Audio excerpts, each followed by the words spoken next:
So வணக்கம். கல்லாது உலகளவு அப்படிங்கிற என்னுடைய யூடியூப் சேனலுக்கு உங்களை நான் வரவேற்கிறேன். ஒருவேளை இந்த சேனலை நீங்கள் சப்ஸ்கிரைப் பண்ணல அப்படின்னா சப்ஸ்கிரைப் பட்டன் அமைக்கிடுங்க. அப்படியே சேர்த்து பெல் பட்டனையும் நீங்கள் அமைக்கிடுங்க. ஸோ நம்ம போகலாம் இன்றைக்கி வீடியோவுக்கு.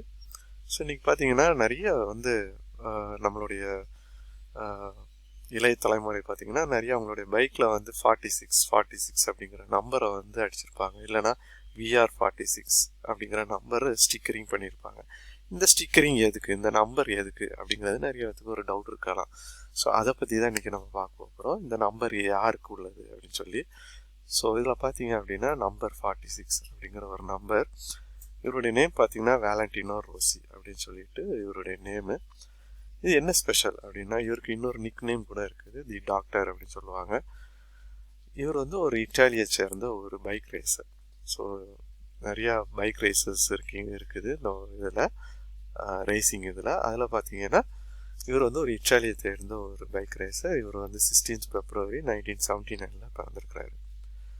இட்டாலியில் பிறந்திருக்காரு. இவருடைய கரண்ட் டீம், அதாவது இவர் ஓட்டுற பைக் கம்பெனி அப்படின்னு பார்த்தீங்கன்னா யமஹா SRT அப்படின்னு சொல்லுவாங்க. இவருடைய பைக் நம்பர் அப்படிங்கிறத 46. இவருக்கு என்ன ஃபேமஸ், இவர் அப்படி என்ன செஞ்சார் அப்படின்னா இவர் பார்த்தீங்கன்னா 9 டைம் வேர்ல்டு சாம்பியனாக இருந்திருக்கிறாரு. 9 டைம் வேர்ல்டு சாம்பியன். இவர் யூஸ் பண்ண பைக்ஸ் பார்த்தீங்க அப்படின்னா ஃபஸ்ட்டு ஹோண்டா 2000லேருந்து 2003 வரைக்கும் ஹோண்டா அந்த கம்பெனியோட அவருடைய பைக் அதை என்ன பண்ணியிருக்காரு, யூஸ் பண்ணியிருக்கிறாரு. அப்புறம் பார்த்தீங்கன்னா யமஹா 2004, 2010, 2013, இப்போ கரண்ட் 2020, 2021 இதிலெல்லாம் யமஹா தான் யூஸ் பண்ணுறாரு. அடுத்தது பார்த்தீங்க அப்படின்னா டுக்காட்டி அப்படிங்கிற ஒரு பைக் 2011, 2002 இயர்ஸ் இதை யூஸ் பண்ணார். ஸோ இது மூலமாக இவர் ரொம்ப ஃபேமஸ் இந்த பைக் ரேசிங்கில். அதுவும் இவர் ரொம்ப ஃபேமஸ் ஏன் அப்படின்னா இவருடைய வேர்ல்டு சாம்பியன் தான். இவர் 9 டைம் வேர்ல்டு சாம்பியன். அதில் பார்த்தீங்கன்னா மோட்டோ ஜிபி அப்படிங்கிற கேட்டகரியில் பார்த்தீங்கன்னா 7 டைம் வேர்ல்டு சாம்பியன். அப்புறம் 50cc 1 time, 250cc 1 time, 125cc 1 time. இப்படி இவருடைய பைக்கிங் ரேஸ் இருக்குது. நியர்லி 330 ரேசஸில் கலந்துக்கிட்டு இருக்கிறாரு. 61 கிராண்ட் ப்ரைஸ் அப்படின்னு சொல்லுவாங்க. அப்புறம் 211 போடியம் அப்படின்னா ஃபஸ்ட்டு, செகண்டு, தேர்டு ஏதாவது ஒரு ரேஞ்சுக்குள்ளே இவர் வந்திருப்பார். 112 டைம் ஃபஸ்ட்டு வந்திருக்கிறாரு. ஸோ இதனால தான் இவருக்கு பீப்புள்ஸ் சாம்பியன் அப்படின்னு சொல்லுவாங்க. ஸோ இவருடைய டோட்டல் சாம்பியன்ஷிப் பார்த்தீங்கன்னா மோட்டோ ஜிபி சாம்பியன்ஷிப்ஸில் 7 டைம், அதாவது 1, 2, 3, அதாவது 2001லேருந்து 2002, 3, 4, 5 அப்படின்னு 5 டைம்ஸ் தொடர்ந்து வந்திருக்கிறாரு. அப்புறம் 8, அப்புறம் 9. ஸோ இவருடைய இன்னொரு இது பார்த்தீங்கன்னா 250cc பார்த்தீங்கன்னா 1 டைம் 99ல், 125cc 97. இதில் இவர் சாம்பியன். இதில் மேனுஃபேக்சர் பார்த்தீங்கன்னா ஏப்ரிலியா அப்படிங்கிற ஒரு பைக்கு தான் இவருக்கு ரொம்ப ஃபேமஸாக இருந்திருக்கு. அதுக்கப்புறம் யமஹா, ஹோண்டா, டுக்காட்டி அப்படின்னு சொல்லிட்டு.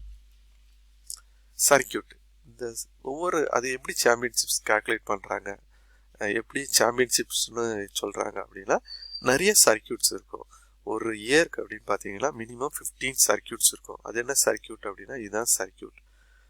ஒரு பாதை, ரன்வே மாதிரி, ஒரு லொக்கேஷன் மாதிரி சொல்லலாம். ஸோ ஒவ்வொரு கண்ட்ரிலேயும் ஒரு சர்க்கியூட் வச்சுருப்பாங்க. அதில் அவங்களுக்கு ரேஸ் நடக்கும். ஓகே, ஃபஸ்ட்டு யார் அதில் ஃபஸ்ட்டு நிற்கணும், அதாவது 3 ரோவாக நிற்பாங்க, 3 நிற்பாங்க. யார் நிற்கணும் அப்படிங்கிறது ஒரு நாளைக்கு முன்னாடியே என்ன பண்ணுவாங்கன்னா ரேசிங் பண்ணுவாங்க. ரேசிங் பண்ணி அதில் எவ்வளோ மினிமம் செகண்ட்ஸில் அந்த சர்க்கியூட்டை 1 டைம் எவ்வளோ மினிமம் செகண்டில் யார் ரவுண்ட் அடிக்கிறாங்க வராங்க அப்படின்னு பார்ப்பாங்க. ஸோ அதில் அன்னைக்கு பர்டிகுலர் டேயில் யார் மினிமம் டைமிங்கில் அந்த சர்க்கியூட்டை கவர் பண்ணுறாங்கன்னு பார்த்துட்டு அதுக்கேற்ற மாதிரி அந்த வரிசையாக நிப்பாட்டிடுவாங்க. அதுக்கப்புறம் தான் அந்த ரேஸ் தொடங்கும். ஒரு சர்க்கியூட் பார்த்தீங்கன்னா ஒரு குறைஞ்சபட்சம் ஒரு 30 ரவுண்ட் அடிக்கிற மாதிரி இருக்கும் சாம்பியன், அந்த பர்டிகுலர் இதை வின் பண்ணுறதுக்கு, சர்க்கியூட்டை வின் பண்ணுறதுக்கு. ஓகே, ஸோ இதான் அந்த இன்னொரு லொக்கேஷன், அதாவது அந்த ஸ்டார்டிங் பொசிஷனில் இருந்து எப்படி ஒவ்வொரு பாயிண்ட்டாக 1, 2, 3 சொல்லிட்டு அப்படி பாயிண்ட்டாக ஃபினிஷிங் பாயிண்ட் வரைக்கும் மறுபடியும் அதே இடத்துல ஃபினிஷ் பண்ணணும். இதில் நீங்கள் பார்த்தீங்கன்னா அந்த ஸ்பீட் லிமிட்டும் கொடுத்துருப்பாங்க. இந்த இடத்துல இவ்வளோ ஸ்பீடில் போகலாம் அப்படின்னு சொல்லிட்டு பார்த்தீங்கன்னா அந்த டேனிங்லேயே பார்த்தீங்கன்னா 100 km/h வந்து டேன் பண்ணுறாங்க. இப்போ நம்ம நார்மலாக பைக் ஓட்டினா ஒரு 50-60 டேன் பண்ணுவோம். பட் அவங்க வந்து 100 டேனிங்லேயே 100ல் டேன் பண்ணுவாங்க. அவ்வளோக்குள்ள அந்த கர்வ் வந்து அவ்வளோக்குள்ள இருக்கும், அவ்வளோக்குள்ள டேலண்டடாக அதை வந்து அவங்க வந்து அச்சீவ் பண்ணுவாங்க. ஸோ அப்படி இதே மாதிரி ஒரு 15 சர்க்கியூட்டில் ஒரு பெர் இயருக்கு 15 சர்க்கியூட்டில் என்ன பண்ணுவாங்க அப்படின்னா அவங்க வந்து பார்ட்டிசிபேட் பண்ணி ஒவ்வொரு சர்க்கியூட்லையும் அந்த ஜெயிச்சாங்க அப்படின்னா வின் பண்ணாங்க அப்படின்னா ஃபர்ஸ்ட் வர்றவங்களுக்கு 25 பாயிண்ட்ஸ் கொடுப்பாங்க. ஸோ இந்த மாதிரி பாயிண்ட்ஸை கேல்குலேட் பண்ணி யார் அந்த இயரில் பர்டிகுலர் இயரில் அதிக பாயிண்ட் எடுத்துக்காங்களோ அவங்க தான் சாம்பியன். அப்படி சாம்பியன் ஆனவர் தான் இந்த Valentino Rossi 9 times world champion. அதனால தான் நம்ம பசங்க அந்த நம்பரை வந்து பைக்கில் வச்சுருக்கிறாங்க. ஸோ நீங்கள் இன்னைக்கு ஏன் அந்த நம்பர் வச்சுருக்காங்க இதை பற்றி தெரிஞ்சிருப்பீங்கன்னு நான் நினைக்கிறேன். மீண்டும் உங்களை சந்திக்கிறேன். இந்த வீடியோ பிடிச்சிருந்தா லைக் பண்ணுங்கள், என்னுடைய சேனலை சப்ஸ்கிரைப் பண்ணுங்கள். நன்றி, வணக்கம்.